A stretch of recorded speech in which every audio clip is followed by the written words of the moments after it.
Bortorobre alibi les 46 militaires ivoiriens. Bortorobre anga tosira to gwan. Sebeningela ko nin konyi abika tori ka se romuna abina sa laban yerama. Sebeningela ko anake ni wati la ni bengan soro la. Mali ni kunu war ni nyonche. Mali jamana kuntigi colonel Ashimi Goïta ale ni Alassane Dramani Ouattara ado colonel minye konowari o masake Bortorobre kunafunu ya yira ka fo wari minye akilno ubefeka nyogon soro sabu ni ya lajɛ minye aywa o de fɔra ye o de ye principe numéro 1 o de ya laban yɛrɛ bon jɔngala ay yafa ma mali o de fɔra ye kɔrɔya t'a la dɔgɔniya t'a la an ka cɛkɔrɔba sigilen da do kuma na ɲɔrɔ ye buege k'a ka ciden ci ka taa ko ka yafa ɲini Asimi fɛ o ye mun politique o kuma ye Bortorobre ko ma n'a ma ale k'a ka gilekiba ye a kana k'a dufa ye an ka taa u ka bonya sɛbɛnnikɛla ko Bortorobre nin ko in daminɛna kabini juillet kalo tile 10 san 2022 a ko n'i ye baara kɛcogo lajɛ majɛ kɛra la n'o tɛ Bortorobre diɲɛ ma don o don pankuru bɛ jigin an ka pankuru jigi kɛnɛ la maa ma minɛ i bɔ mɔ fɔlɔ k'i ye mercenaire ye n'i ye boloninkɔni ɲɛsinnen konowari sɔrɔsiw la u ye mercenaireya baara kɛ sabu min ye u nacogo ma ɲa Bortorobre i b'a ye k'a fɔ min ye pankuru 2 ye maa 40 ani maa 9 olu bɛ pankuru kelen kɔnɔ Bortorobre pankuru 2nan min ye kɛlɛkɛminɛw ye marifa jugubaw roquettes ka taa bila grenadiers la Bortorobre fɛn o fɛn ko de bɛ se ka jamana bilisa ɲagami avion 2nan kun sɔsɔnnen b'o la ala filɛ k'anw sɔn marifa kurakuraw la ten nin tɛ taa bilen o kuma k'a sɔrɔ an ma taa san sugu la foyi o kuma ko armée ko félicitations Bortorobre sɛbɛnnikɛla ko a ko min ye police frontière ye Mali police frontière olu de y'u sigi k'u miiri ni ka jateminɛ kɛ ni sɔrɔsiw ninnu nacogo kan k'a ye k'a fɔ k'u nacogo man ɲi Bokari ni k'u sɛgɛsɛgɛ ka sin ka bi u ka jɔ kɔnɔ ten min ye kunnafoni ka sanfɛlama jamana ɲɛmaaw ye min ye konowari pankuru 2 ye u nacogo man ɲa u nana ni nahalayaw de la o kuma a y'a ko sɛgɛsɛgɛ o kuma k'a baara daminɛ ni policelakaw de ye sɛbɛnnikɛla ko a ko min ye an ka jamana ɲɛmaaw tigɛlen y'a kan k'a ye k'a fɔ ko tiɲɛ yɛrɛ la u nacogo ma ɲa ɲininkali taara ni ka konowari ɲɛmaaw sɛgɛrɛ Bokari u ye kuma kalantanw dama fɔ ni k'a yira k'a fɔ maa minnu nana u b'a kalama u ka cidenw don Bortorobre min ye Nations Unies ko k'ulu ɲininka joona Mali ɲɛmaaw ye Nations Unies ɲininka sabu olu ka kɛlɛkɛcɛw b'an ka jamana kɔnɔ olu fana y'u kankɔrɔ ta joona kumakan min na k'u t'u dɔn k'u kan'u da don kuma caman na k'u t'u dɔn u ka maa bilalen tɛ sabu t'u nacogo dɔn Bortorobre o suma ko dugumajɛ o kuma a na kɛ n'olu ni konobarikaw fana bɛnna ko la u ye kuma 2nan fana ta k'u fɔ k'u b'u dɔn k'u nacogo ka ɲi o kuma k'olu ka maa don o tuma o kɛ bɛ sanni nɛni 2 ya a fɔ 3 yɛrɛ kɛ sɔgɔmadafɛ kuma tileganfɛ kuma sufɛ kuma maa kelen a bara ta bɔ an ye kuma dɔ fɔ n bɛ segin a kan 2012 coup d'état kɛlaw o ni ninnu u tɛ kelen ye dɛ ka da mun kan u kalalen do u bɛ fɛn kalama wa a kɛliw ɲɛna a filɛ dɛ Bortorobre sɛbɛnnikɛla ko a ko min ye Nations Unies ye olu ye u yɛrɛ sigi u malo kɛnɛ kan sabu n'i y'a lajɛ danaya mun b'olu kan o kuma kumakan 2 kumakan 3 ka bɔ tɔn kelen kɔnɔ o ye mun tɔn suguya ye a na kɛ n'u bɛ fɛ k'a ko manugu an ka jamana marabaaw ko Bortorobre bolo taara ka da maa minnu kan an b'u jate min ye o de ye mercenaires ye mercenaires ale kan ka bila bolo min kan Bortorobre o kuma jamana bɛna bila o kan k'u kiiri ni k'u datugu kaso kɔnɔ a banna pepu Alassane Dramani Ouattara a ko ɲɛtugu ni yɛlɛ cɛ o kuma k'u ka bila bagabagali kumakan fɛn fɛn bɛ yen n'a y'o bolo da Bortorobre fo k'a dakɔnɔ daji ja a yɛrɛ seginna sa sɛbɛnnikɛla ko min ye konobarikaw ye u y'a datulu la k'a da jaba la Bortorobre u dɛsɛra ka ngolofa a ma ɲa min kɔ octobre kalo tile 6 tɛmɛnen min ye médiateur kura dɔ kɔni taara n'o ye Fort Yasin Bɛ Bortorobre ale ka se ka wulikajɔ kɛ wulikajɔ n'i y'a lajɛ o kuma a ka se ka fɔ ka bɛn k'a ni ɲɔgɔn cɛ ni kɛlɛ in bɛ se ka ban cogo min na konobarikaw malikaw Bortorobre an bɛɛ lajɛlen bɛ ɲɔgɔn sɔrɔ ale ka jamana kɔnɔ Togo o kuma k'an da don baara kɛcogo la o kuma ko bɛnkan tun bɛna sɔrɔ koyi bɛnkan min ni ye bɛnkan jɛlen i b'a ye k'a fɔ jamanakuntigi ko colonel Ashimi Goïta nin tɛ ko mɛnta ye koyi Mali bɛ maa dɔw nɔfɛ mandat d'arrêt international b'u kan u ye Mali buruja ka tɛmɛ n'u yɛrɛ ye jateminɛw ko k'u dalen bɛ konowari jamana kɔnɔna la Alassane k'u d'a ma an k'a ka cɛdenw d'a ma kuma banna ye a ko k'a tɛ o kuma k'ale t'olu lakodɔn a ka jamana kɔnɔ bari an y'an to sigi kɔnɔna la min ye jamanakuntigi ye musolaka 3 min tun b'a la a y'olu labila u ka taa konowari hinɛ ani makari kɔnɔna la Mali ye bonya jamana ye musolakaw senga bɔ la a tɔ ka to an cɛ damaw ye kirikɛra waci kɛra min y'an ka ɲɔ sɔrɔ bagolo kan kabi don min o kunnafoni bɛ bɔ ka bɛn 46 olu bɛ kɔnɔna kasi daminɛ sɛbɛnnikɛla ko mɔgɔ tɔrɔ musolakaw bɔlen an cɛ la a tɔ tora maa 46 min ye kunnafoni wɛrɛ tilala ka sɔrɔ olu kan koyi min ye Côte force spéciale ye ka taa bila min ye kɛlɛkɛcɛ wɛrɛw ye sugu bɛɛ jaa bɛɛ tɛ Côte kaw ye e b'a dɔn nin bɛ wele cogo min wa Faransi ka mercenaires o bagale da ko Wagner ya Faransi ka légionnaires voilà légionnaires olu de mercenaires wa jamana sugu bɛɛ b'a a cɛ yiraw a cɛ bangira sɛbɛnnikɛla ko Bokar Tarawele min ye nin ko in dɔnnen ka ban Bokar a yera k'a fɔ ja Konowariw bila ka na u bɛɛ tɛ Konowari ka ye nka u kɔni bɔra Konowari dugukolo kan ne ka na Mali kɔnɔ Konowari tɔgɔ la a ko Konowari sɔrɔsifiniw de b'u la Konowarikaw ka galon de b'u kama Bokar Tarawele ka taa sɔrɔ ko wɛrɛ b'a kɔrɔ min ye bɛnkan ye Colonel Asimi Goyita y'a ɲini u ka yafa ɲini kɛ u nana na cogo min na u tun bɛna min kɛ u k'u da don o bɛɛ la k'o bɛɛ ɲɛfɔ an ye n'o kɛra Bokar Tarawele min ye kɛlɛkɛcɛ ninnu ye an ka pankuru jigi kɛnɛ kan u bɛ taa k'u di Konowarikaw ma yafa ɲini kɔfɛ tiɲɛ bangelen kɔfɛ Alasani ko hali bi k'a sɛbɛkɔrɔ tɛ min ye surasi ninnu ye Bokar Tarawele ko n'u bɛ di k'u kan ka taa di Togo tuguni i n'a fɔ musolaka 3 taara yen cogo min na o tɛ taa n'u bɛ n'u minɛ u ka n'u nɔfɛ Alasani Dramane Ouattara i b'a dɔn ne hakilina ye min ye ni nin ko juru to la ka sama enregistrement ma kɛ yan o image n'u ka intervention bɛɛ ma taa u k'a bɔ ORTM1 na bɛɛ k'a lajɛ o tɛ commentaire bilen jaabi b'an bolo ka ban sɛbɛnnikɛla ko Bokar Tarawele ni Konowarikaw ma sɔn Mali ka hakilinaw ma Bokar Tarawele a laban ye min ye sa Alasani bɛna sigi malo kɛnɛ mun kan o laban ɲuguɲugu bɛ ɲagaɲaga wuli e ko a ka fanga in tɛ sɔn ka dafere o sanfɛ Ala ma kisi la a bɛ ɲɛnabɔ kunnafoni filɛ nin ye an ye min bɔ Leliti kɔnɔ a Tarawele a ko an ka taa cité des Askia mun bɛ yen Gawo jamana Bokar Tarawele min ye bi ye dusukun kami bɛ yen dɛ bi alamisa octobre kalo tile 13 Bokar Tarawele min ye Gawo journée ville morte o kuma bi mankan ti bɔ dugu bɛ suma tetew ka sababu kɛ mun ye jɔrɔ ani tɔɲɔ sɛbɛnnikɛla ko a ko n'i ye journée ville morte mɛn Bokar Tarawele o bɛ ko gɛlɛya ko fɔ a ko Gawukaw u ye wulikajɔ kɛ kabini waati jan Bokar Tarawele min ye lakanabaliya ye a dagosi ka bɔ Bokar Tarawele maaw bɛ minɛ k'u kantigɛ maaw bɛ minɛ k'u bolofɛn kan k'u la maaw bɛ minɛ ni ka bingali k'u kan a bɔra dugu yɛrɛ la kɛnɛkisɛjɛ ka piyan Bokar Tarawele ɲininkali de bɛ kɛ maa minnu bɛ ka nin tɔɔrɔ jugu ta ni ka Gawukaw sɛgɛrɛ maa jumɛn ni maa jumɛnw de don a janfa kɛbaa ye jɔn ye jɔnw de b'a dibidibi la Bokar Tarawele min ye don o don dɔ de bɛ fara ka taa fɛ fɛn tɛ bɔ a la dugudenw y'u sigi k'u miiri cɛkɔrɔbaw ka tɔn musow denmisɛnw Bokar Tarawele société civile bɛɛ lajɛlen k'a yira k'a fɔ trop c'est trop min bɛ ka taa k'u sɛgɛrɛ u nisɔngoyalen don min bɛ ka taa k'u sɛgɛrɛ wari u ka ntanan gosi diɲɛ ma k'u kunbɛn sɛbɛnnikɛla ko Bokar Tarawele min ye maaw ka sokɔnɔna ye bingalikɛlaw de bɛ don ni kalasini ye Bokar Tarawele u mago bɛ fɛn mun na walima bingali kɛnɛ ka da ka cɛ minɛ Bokar Tarawele ni k'a ninkɛnɛ karaba muso n'a denw ɲɛna walima ni ka bamuru da kan na k'a kunkolo tigɛ ka bɔ a kan da la Gawo kɔnɔ waati bɛɛ sɛbɛnnikɛla ko Bokar Tarawele nin bɛ ka bɔ min Bokar sigi kan ka kɛ ka nin lajɛ wa a baara ta n'i ye kow lajɛ kabini a bɛ waatinin bɔ min ye Gawo gouverneur ye ale ye wulikajɔ kɛ Bokar Tarawele a ka wulikajɔ ni ka couvre-feu ni k'o don dugu kɔnɔna la ni k'a yira k'a fɔ maa kana ye kɛnɛma k'a daminɛ su nɛgɛ kanɲɛ 23 fo ka taa fɔ ko dugu kɔni jɛra o couvre-feu in Bokar Tarawele o bolo dara février kalo tile 15 ni ka taa bila mars kalo o tile gale la maa min fɛ n'o gouverneur général de brigade Musa Tarawele o kuma min ye couvre-feu kun tɛ dɔwɛrɛ ye sira ka di finitigilakaw ma u ka mɔmɔli kɛ ni ka tiɲɛnikɛlaw minɛ ni k'u salo ka bɔ basigi bɛ se ka na dugu kɔnɔ cogo min na nka hali bi de ka jugu ni kun ye sɛbɛnnikɛla ko Bokar Tarawele dɔw kɔni fara a ye tɔgɔ fɔ yɛrɛ kɛ ko ye Abdoulaye Kaba Kone Bokar Tarawele min kɔni ye ɲɛma dɔ don n'o ye promoteur du jeu ye Bokar Tarawele i b'a ye k'a fɔ u taara ka taa fa min y'a muso n'a denw ɲɛna min ye quartier château secteur 1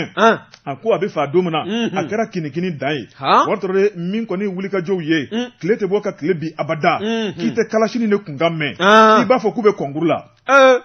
Gawo kɔnɔ kɔni a kɛra filimu ye sɛbɛnnikɛla ko mɔgɔ min ye gawukaw ye u ko jamana ɲɛmaaw bɛ baara la colonel Asimi Goyita a kɛmɛ ka danna ta ka da sɔrɔ su ka ɲɛmaa minnu kan bɛɛ lajɛlen bɛ k'i jɔ nin yɔrɔ fini ko in na nka ko hali bi gawo kɔnɔna man di dɛ min ye olu ka dusukun kami mɔgɔ u y'o ŋaniya ni k'o boloda bi alamisa kalo tile 13 jamana ɲɛmaaw k'a dɔn k'a fɔ olu bɛ tɔɔrɔ jugu mun na jamana ɲɛmaaw ka dɔ fara o cɛsiridala kan jamana ɲɛmaaw ka dɔ fara kɛlɛkɛcɛw kan bamancɛ wale ka se ka ta ka bɔ gawo n'a lamini da ko n'o tɛ Bakari k'u dɛsɛ bɛ ka sunɔgɔ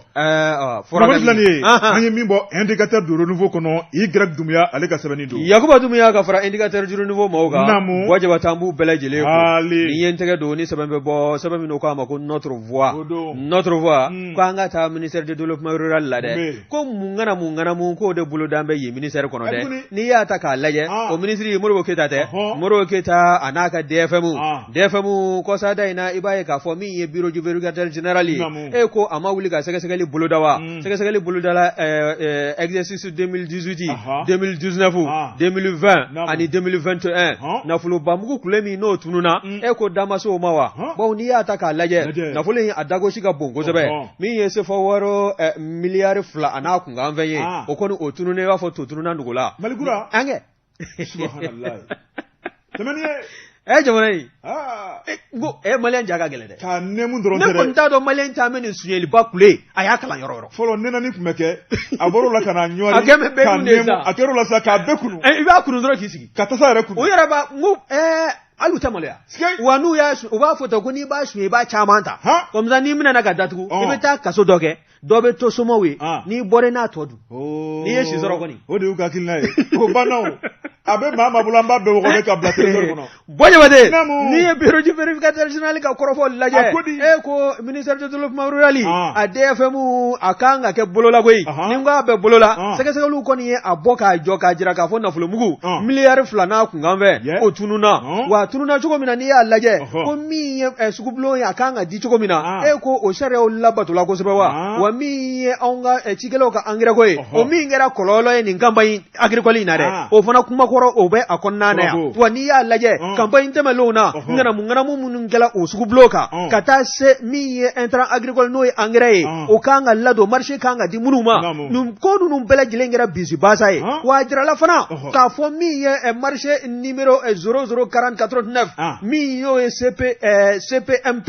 MA 2020 min dala décembre kalo dɔ tile 2 san 2020 wa o montant million 24 n'a kunkan fɛ o kɔni ko kun t'a la k'o bɛ don travaux de réhabilitation de bâtiment dɔw dafɛ narena kɔnɔna na o ma sira sɔrɔ min ye cellule de promotion de l'entrepreneur agricole ye o CPA a kun fɔra ko baara ninnu k'olu fana na boloda yen fan fɛ nka bibi na n'i ye munumunu salo kɛ o tolu suwalen don tolu zo kɛn bɛ k'u minɛ wa min ye nafolomugu min n'o bɔra k'a fɔ ko yɔrɔ ninnu na dilan o nafolo ma tila ka segin wagande kɔnɔ o tɛmɛlen kɔ ka bɔ yen min ye non fourniture d'enseigne lumineuse ye e b'o dɔn wa panneau minnu bɛ yen n'u bɛ yɛlɛ ko hali ni sufɛla don o hakɛ o jamanja hakɛ dɔ o fɔra k'o kan ka dilan o fana nafolo ma don o da fɛ o fana kɛra filengun k'o ma se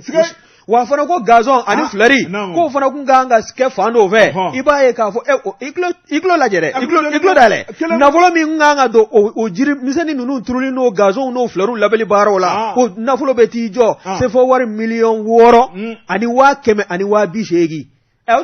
tuma développement rural o don bɛ fleury feere la sisan ayi n bɛ fɛ k'i ɲininka de n'a bɛ di dɔɔnin ka don jamana kɔnɔ fleury ni gazon bɛ di dɔɔnin ka don Mali kɔnɔ sa cɛ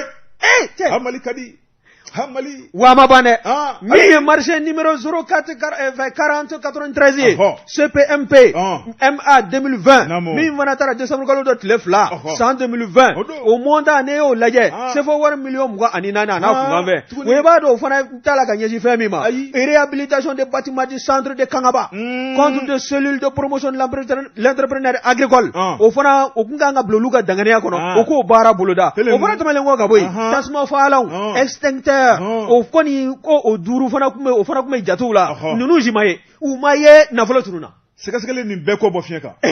Mali Bɔjabate jamana in Ala bɛ hinɛ a la yarabi min ye fasiri kɛbaa ye fasiri kɛbaa a ko min ye notre voix maaw ye ko ministre Modibo Keyita a nafolo dama ministère la kana bugɔ sisan la k'a ye wuli ka jɔw kɛ koyi ko nka k'a bɛɛ kɛra jigi waro ye nka kɛrɛnkɛrɛnnenya min ye nafolo ta bɛ ka kalifa min na n'o y'a ka DFM ye o kɔni o y'i sama ka bɔ Mali jigi kɔrɔ ani maliden kelenkelenna bɛɛ lajɛlen bawo ni nafolobabugu kule ni jamana n'a fɔra k'an b'a la ka ɲɔ an tɛ ka ɲɔ ka fori kosɛbɛ nafolo tɔrɔmɔɲani min n'o bɛ sɔrɔ ka bila ministère ka bolo kan n'a ma don a da fɛ a bɛ kɛ gɛlɛya ye bawo min ye cikɛlaw ta ye o de ka gɛlɛn n'a bɛɛ ye an bɛ pangaciw fɛn fɛn na ne ne sigilen bɛ kumamuguba fɛn fɛn na yan an n'an tilala m'an jigi da mun ka dumuni tɛ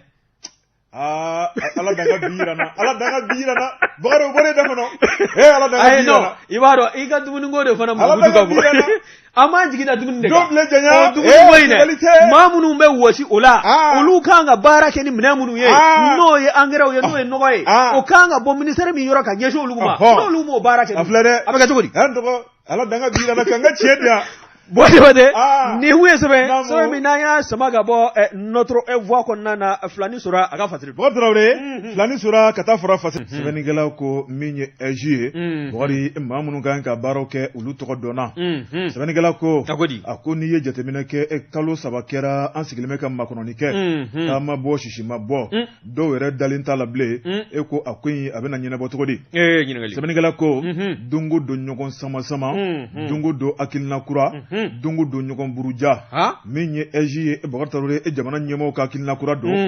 min bɛna bila seni nɔ na ka taa fara DG kan min ye an ka kalafili nataw ye ni k'o labɛn ko labɛn jɛkulu kelen min bɛna labɛn ni ka sigi kalafili kunkanko kan Bakari Traoré a jaabi lakika bɛɛ jɛrɛjɛkulu min kan k'i da dɔ la ka bɔ malidenw ye o de bɛna kɛ ɛji ye politique namara bantɔla filɛ pepewu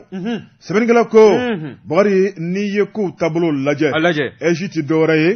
autorité indépendante de gestion des élections an ka jamana kɔnɔna la min ye kungofɔyɔrɔ kelen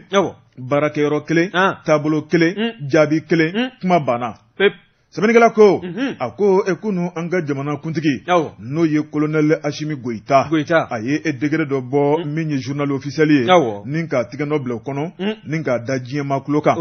Eji ko kuma mun bɛ ka fɔ a ko in a bɛ ka sumaya a na kɛ wa e ko Mali kalafili yɛrɛ na bɔ wa min ye jamana kuntigi ye nɔgɔ bɔ kuma na wa e delila ka miyankɛ ye ka layiru ta k'a ma timɛ wa o ye bi ta ye n'an bɛ taa mise sɛbɛnnikɛla ko Bakari Traoré min ye utukalo tile gale nin baara in tun kan ka kɛ ka bɛn ni o ye nka sigi kɛra ka makɔrɔni kɛ Bakari a ma ɲa min kɔ jaabi labɛnw bɔra kunun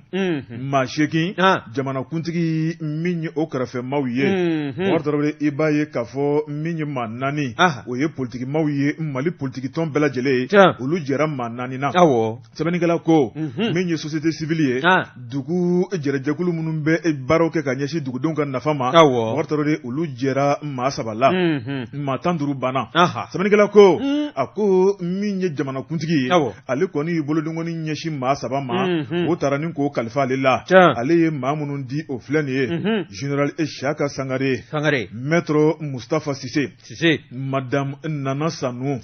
conseil national de transition Bakari Traoré olu fana y'u bolo manabɔ maa min na o de filɛ nin ye Ibrahima Fɔnba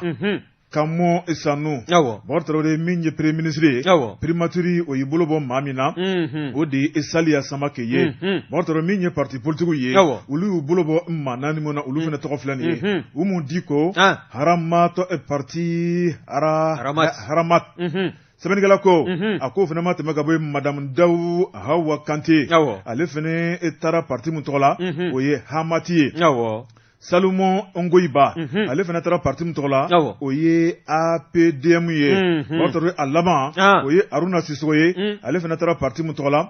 o ye Front Uni pour la démocratie et le changement ye a ko bɛn kɛra mun ka parti politique la nin y'o bannen ye a ko n'i ye jateminɛ kɛ min ye société civile ye Bakari Traoré olu fana bolo mana bɔ maa min nɔfɛ madamu Jɛnɛbu Jakite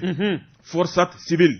Fili Musa Kante Reko Trada Sekou Koulibaly ka taa bila min ye collectif des régions non opérationnelles ye Bakari ale fana y'o maa ye a ko maa minnu bɛ ni bolo taara ka dɔw k'o filɛ nin ye a bɔra ka région non opérationnelle o région ninnu o opérationnalisé la sa o tun ye kunu ye dɛ